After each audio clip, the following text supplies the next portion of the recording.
Olá pessoal, estamos começando o primeiro episódio do Clube MVET Podcast. Uma proposta para você que é da área, você amigo veterinário e que tem como objetivo levar a você muitas informações e temas relevantes para o seu dia a dia, para a sua atuação.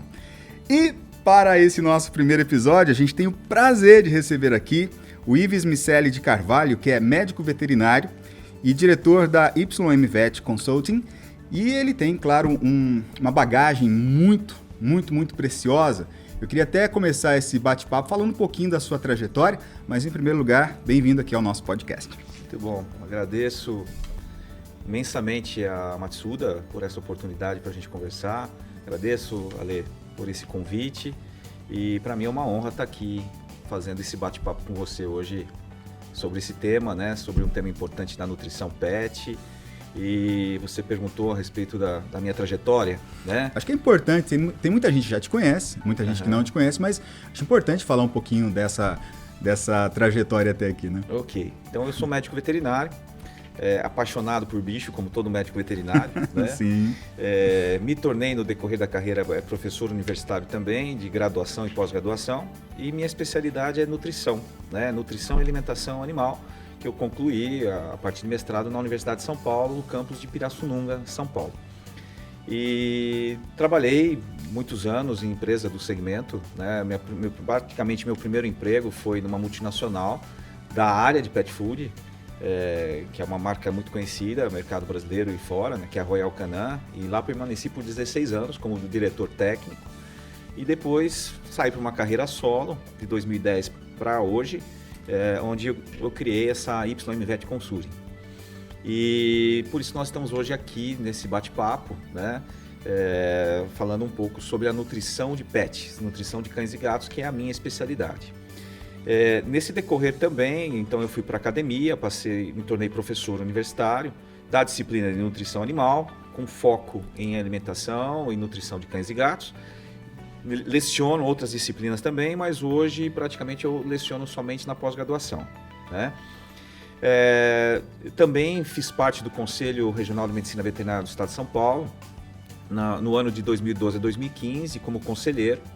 E no ano de 2013, nós observamos a necessidade de criar uma comissão técnica dentro do Conselho para atender a classe no quesito de um suporte, principalmente em processos éticos que os colegas acabam recebendo.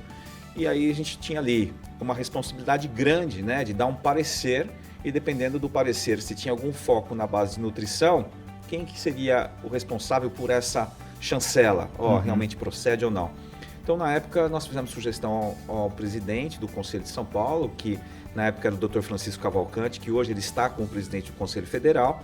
E o Dr. Francisco, Ives, você cria essa comissão e você já fica responsável por ela.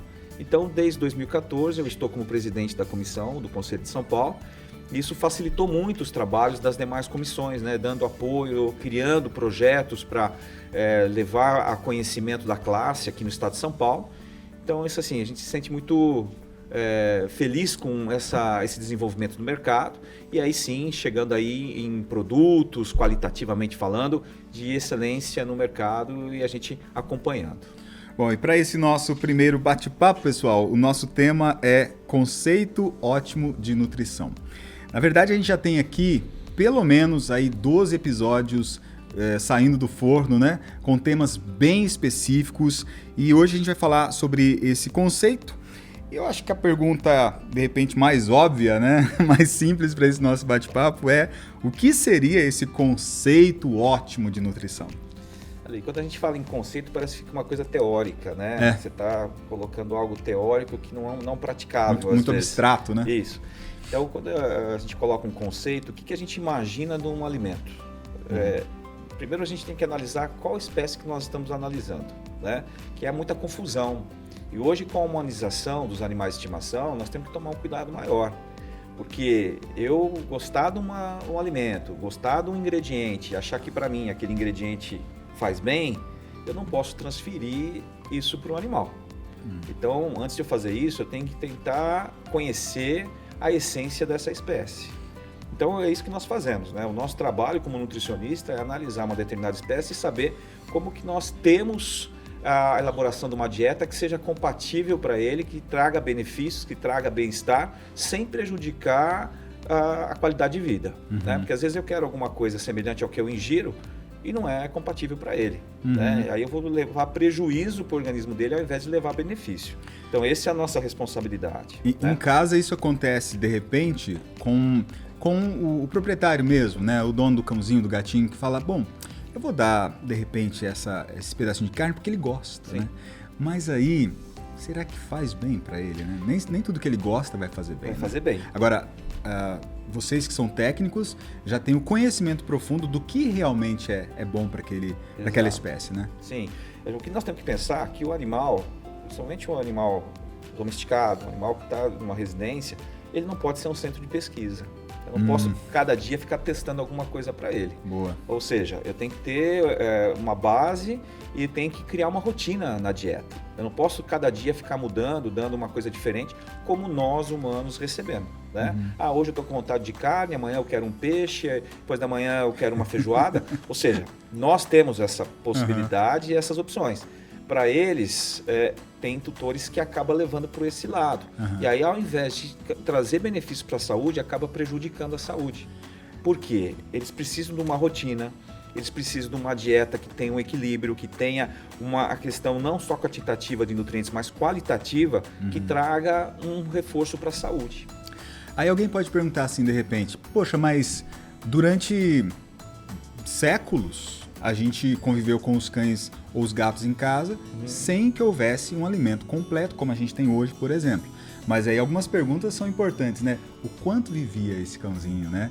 Quais eram as enfermidades que eram recorrentes nessa espécie? Exato. Então a gente não pode pensar na alimentação como simplesmente preencher o animal com...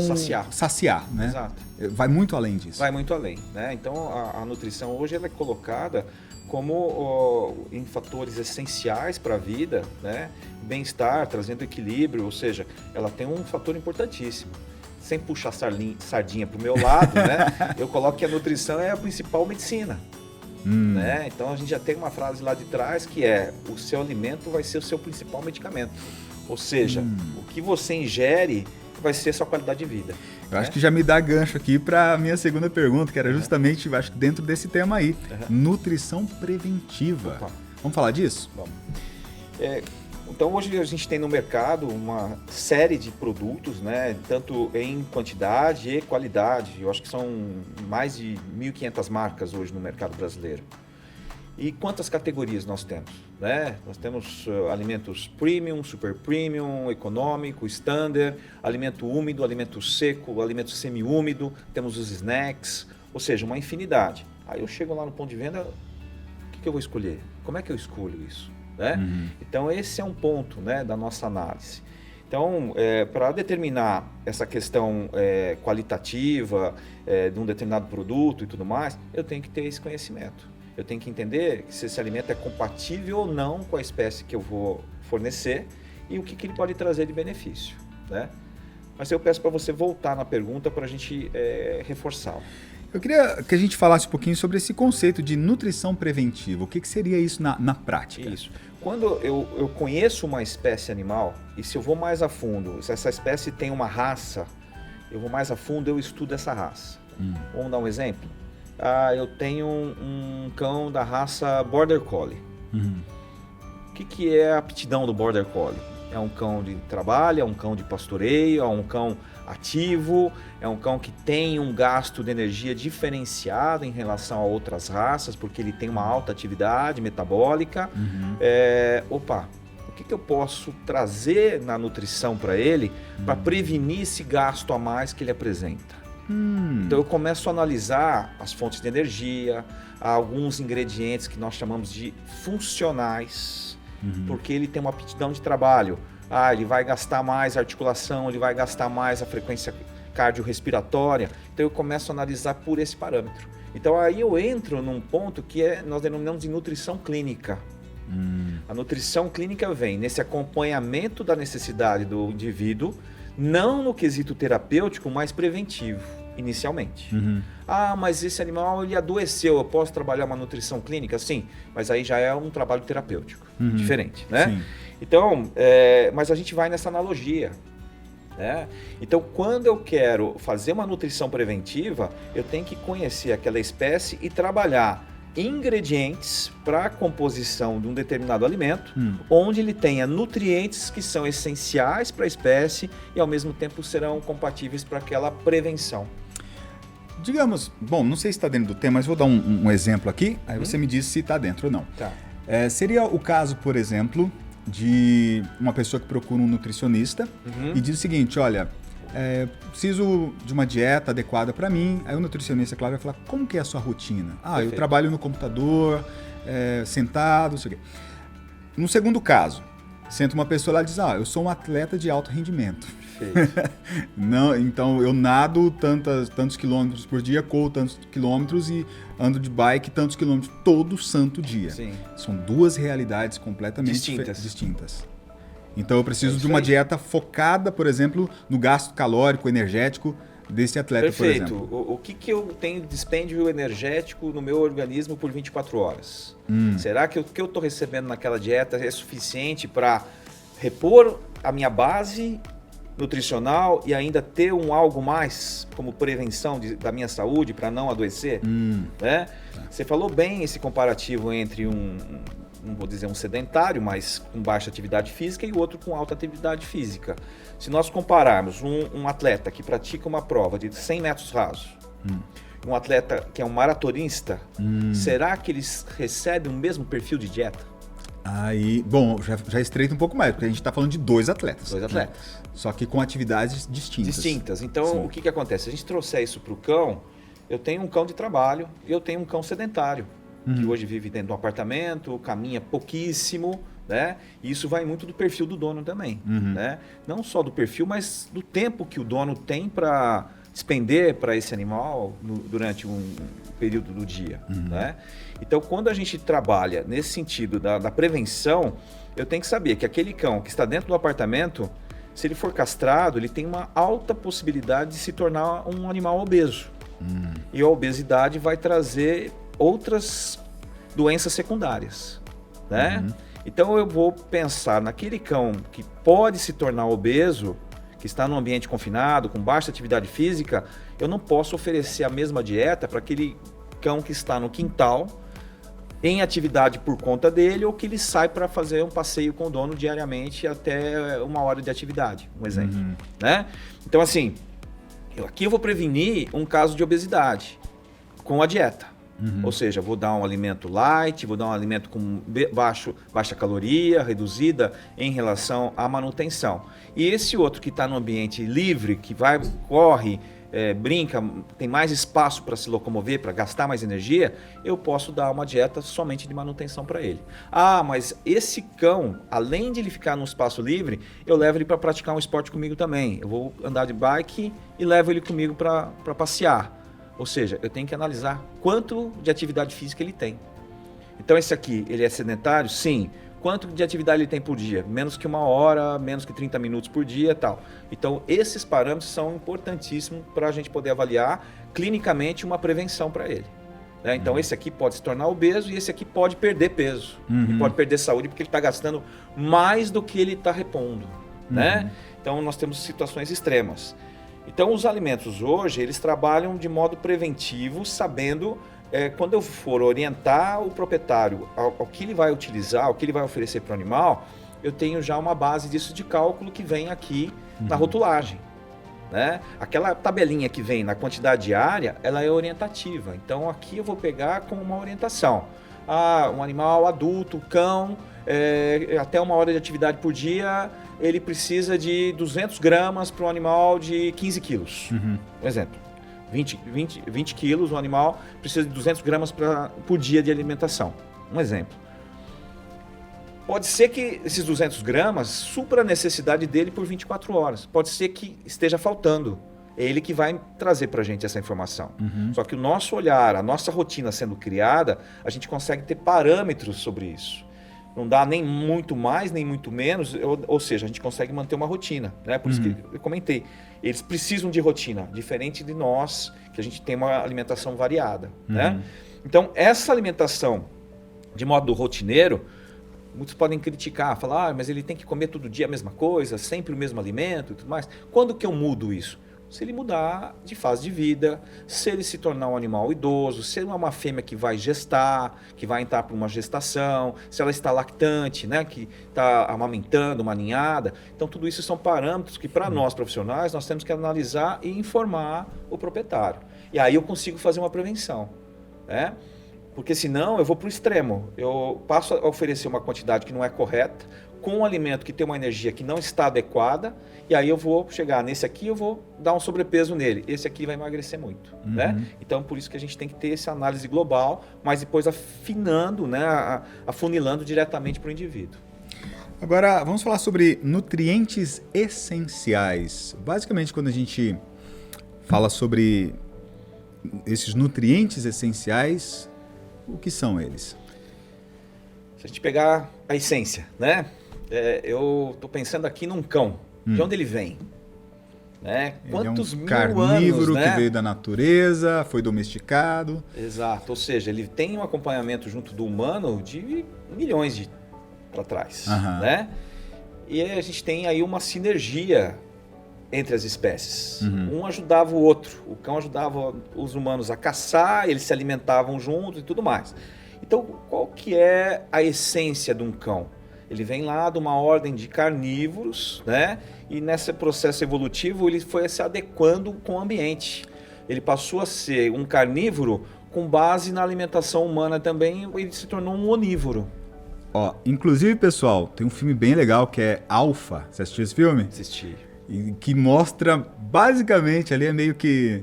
a essência. A essência, né? Quando que o lobo se aproxima do homem, começa essa relação. Muito Exatamente. bom, uma dica de filme também. Exatamente. Dica de filme, né? No nosso podcast. Vamos lá, vamos criar uma outra área no podcast. Vamos lá.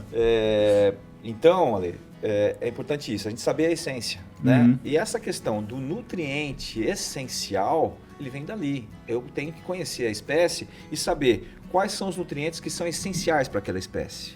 Então, se a gente pegar um cão e um gato, em média, eles necessitam de 50 nutrientes classificados como essenciais para cobrir o básico da saúde dele. 50. Então, se eu for montar uma dieta, eu tenho que pensar nas fontes de proteína que tem os aminoácidos. Tem que pensar nas fontes de gordura que tem os ácidos graxos. Tem que pensar na fonte de açúcares, no caso de carboidratos, a base que tem esse carboidrato. Porque são essas três fontes que vão trazer energia. Só que eles são carnívoros, eles precisam de mais ou menos açúcar, eles precisam de mais ou menos gordura, precisam de mais ou menos proteína. Então eu tenho que ter lá uma análise da composição desse ingrediente que eu vou colocar. Né? Então não adianta eu só selecionar o ingrediente, eu tenho que saber o que tem nesse ingrediente. Poxa, isso é complicado porque a gente vê muito, por exemplo, na internet, uma corrente de proprietários dizendo o seguinte: não, eu vou fazer aqui em casa mesmo. Eu vou comprar os ingredientes, uma coisa mais natural e tal. É possível?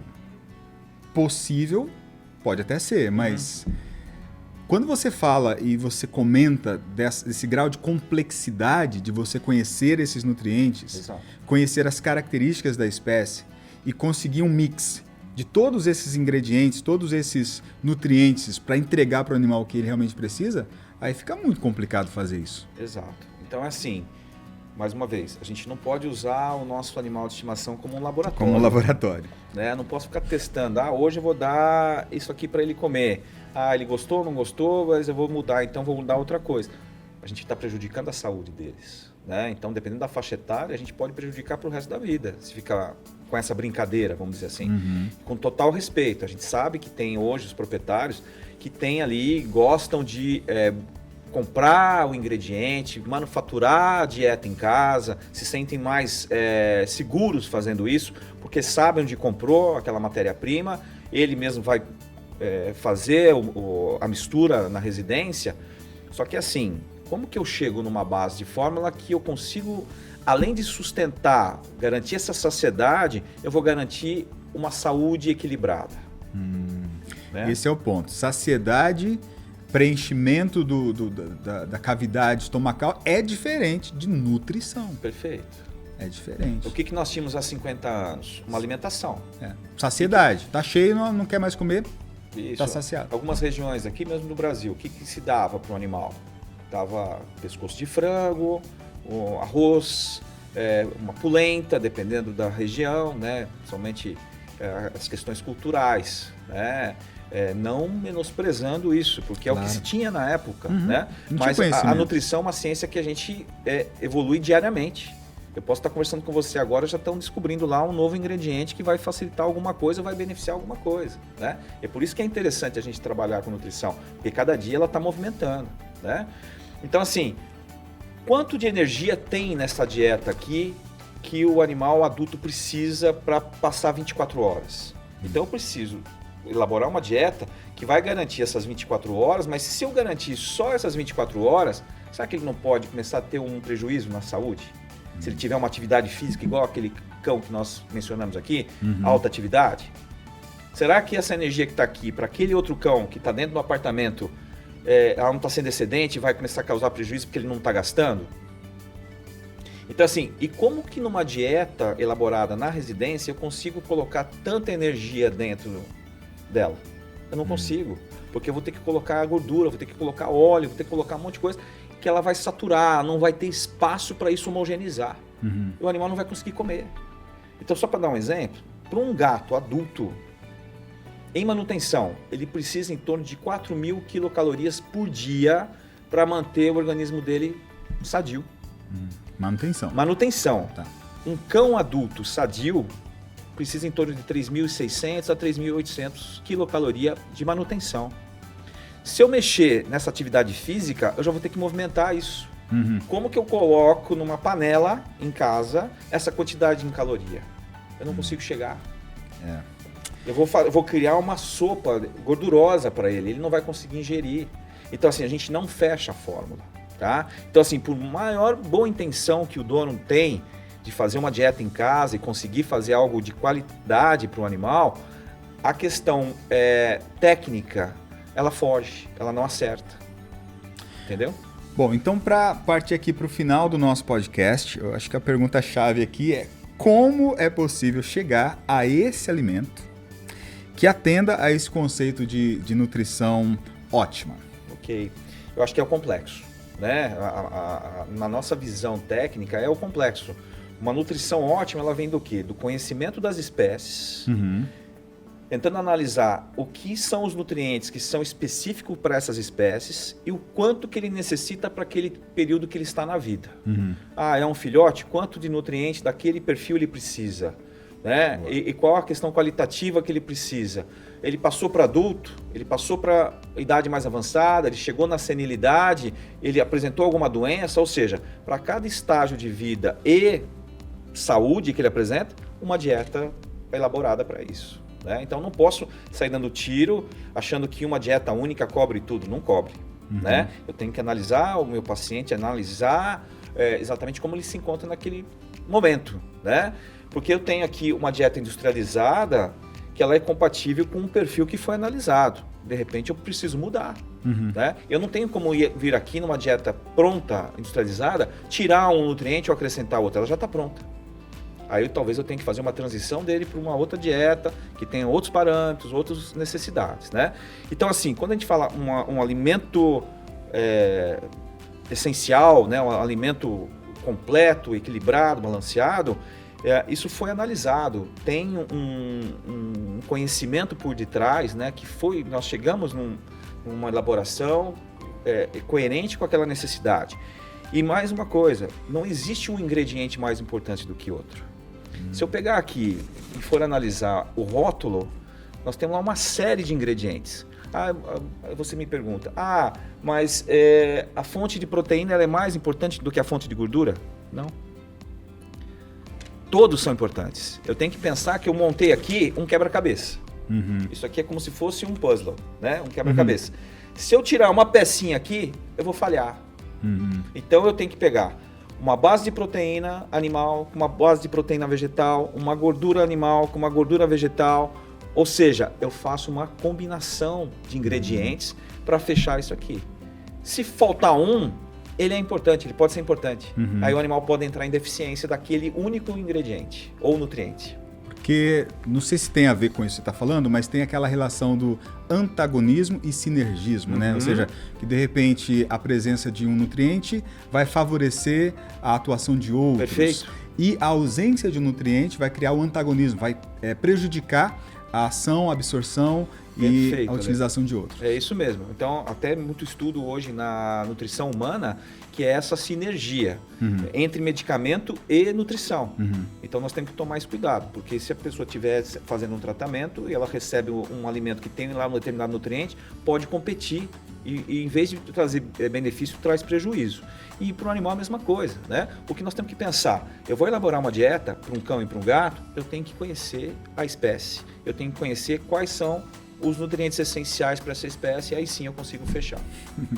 Muito bem, ó, passou rápido demais, a gente chega aqui ao final, nosso primeiro episódio do nosso Clube MVET Podcast. Claro, a gente vai ter aqui outros episódios também na companhia do Ives. Ives, obrigado pela sua participação aqui no nosso primeiro episódio. Ale. Obrigado aí pela atenção, obrigado pelo convite mais uma vez e tamo junto. Bom, a gente fica por aqui, acompanhem as nossas redes sociais e, claro, fique atento para os próximos episódios do Clube MVET Podcast. Abraço, até lá!